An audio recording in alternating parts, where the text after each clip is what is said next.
کہ مسلمان کا عقیدہ اتنا کمزور ہو گیا، وہ یہ سمجھتا ہے کہ اللہ کچھ نہیں دیتے، رسول اللہ بھی کچھ نہیں دیتے، اور اولیاء کرام بھی کچھ نہیں دیتے، اب تو مچھلیاں دینے لگی۔ کیا مطلب؟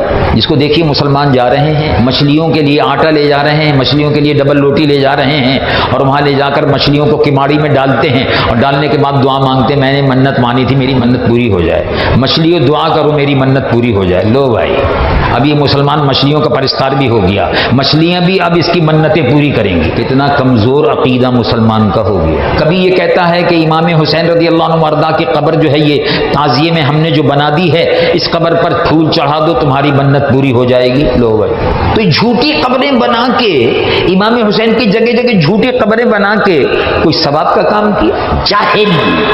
جاہل سنی امام حسین کی قبر جگہ جگہ بناتے پھرتے، اور ان پر خدا کی لعنت برستی، اس لیے کہ اعلیٰ حضرت نے خود اس حدیث کو نقل کیا، لعن رسول اللہ صلی اللہ علیہ وسلم من زار بلا مزار، جھوٹی قبر جس نے بنائی اس کی زیارت کی، اس پر حضور فرماتے ہیں لعنت ہے اس پر، شیطان پر بھی لعنت اور جھوٹی قبر بنانے والے پر بھی لعنت۔ لیکن جاہل اہل سنت و جماعت کی ماڑی میں جا کر مچھلیوں میں غذائیں، ڈبل روٹی، اس کے ٹکڑے، آٹے باٹے یہ سب پھینکتے ہیں، اور اپنی مرادیں سمندر سے اور مچھلی سے مانگتے ہیں۔ سمندر کیا دے سکتا ہے بھائی، اور مچھلی کیا دے سکتی ہے؟ مچھلی کو تو خود آپ پکڑنے کے بعد حلال کر کے کھا جاتے ہیں، یعنی پکا کے۔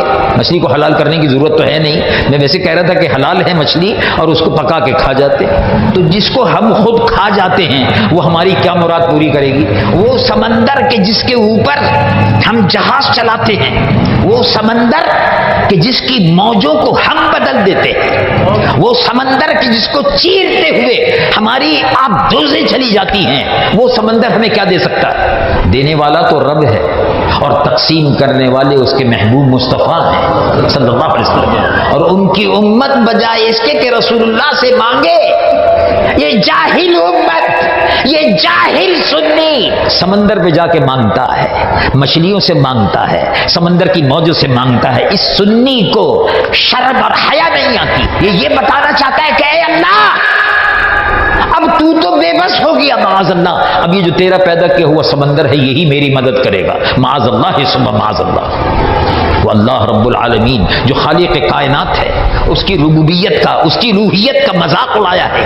اب ہم چھوٹے چھوٹے معاملات میں اس سے منت مان دو، اس پہ ڈورا باندھ دو، اس پہ باندھ دو، گھوڑے سے منت مان لو، کاہیں کی منت مانی ان کا بیٹا پیدا ہوگا، سبحان اللہ، گھوڑے کی منت ماننے سے بیٹا پیدا ہوگا، اور گھوڑی کی منت ماننے سے شاید بیٹی پیدا ہوگی۔ یہ کیا بے وقوف لوگ، دینے والا رب ہے، اللہ المعطی، آپ کے محبوب، عرشیوں کے محبوب، فرشیوں کے محبوب، سارے عالم کے مختار، میرے آقا محمد رسول اللہ صلی اللہ علیہ وسلم ارشاد فرماتے ہیں اللہ دینے والا ہے اور یقین رکھو میں تقسیم کرنے والا ہوں۔ تو محبوب کا در کھلا ہوا ہے، وہ تقسیم کر رہے ہیں، اور ہم گھوڑے سے لگ گئے، سمندر سے لگ گئے، کبھی مچھلیوں سے لگ گئے، کبھی تعزیے میں جھوٹی قبر سے لگ گئے، کبھی ادھر یہاں محلے میں کہیں چراغ جلا دیا، ہر جمعے کو چراغ جلا رہے ہیں، ہر جمعرات کو چراغ جلا رہے ہیں۔ کیا ہے بھائی؟ منت مانی ہے۔ بھائی کاہے کی منت مانی ہے بھائی؟ یہ چراغ میں کیا منت مانی ہے بھائی؟ یہ مچھلی میں کیا منت مانی ہے بھائی؟ یہ سمندر میں کیا منت مانی ہے؟ یہ جو جھوٹی قبر بنائی ہے امام حسین کی، اس میں کیا منت مانی ہے؟ منت اگر ماننی ہے تو امام عالی مقام شہید کربلا کے روضہ مبارک پر حاضر ہو، 2 رکعت نماز نفل پڑھو۔ تو اگر امام حسین رضی اللہ عنہ سے کوئی منت ماننی ہے، 2 رکعت نماز نفل پڑھو، مزار مبارک پر حاضر ہو، دعا مانگو، ابھی دعا کے ہاتھ پھیلے ہوئے ہوں گے کہ دعا مقبول ہو جائے گی، تو وہاں مانو۔ یہ کیا منت مانگتے ہو مچھلیوں سے، سمندروں سے، جہازوں سے، علم غلم علا بلا، جھوٹی قبر، یہ جھوٹی قبروں سے کیا مانگتے ہو؟ مانگنا ہے اگر تو شہزادہ گلگوں قبا امام حسین رضی اللہ عنہ وارضا سے براہ راست کہو، اے شہید کربلا، دافع کرب و بلا، میری مرادوں کو اللہ رب العالمین جل جلالہ امن والوں سے عرض کیجئے کہ وہ میری مراد کو پوری فرمائے۔ اللہ ان کے وسیلے سے مرادوں کو پورا فرماتا ہے۔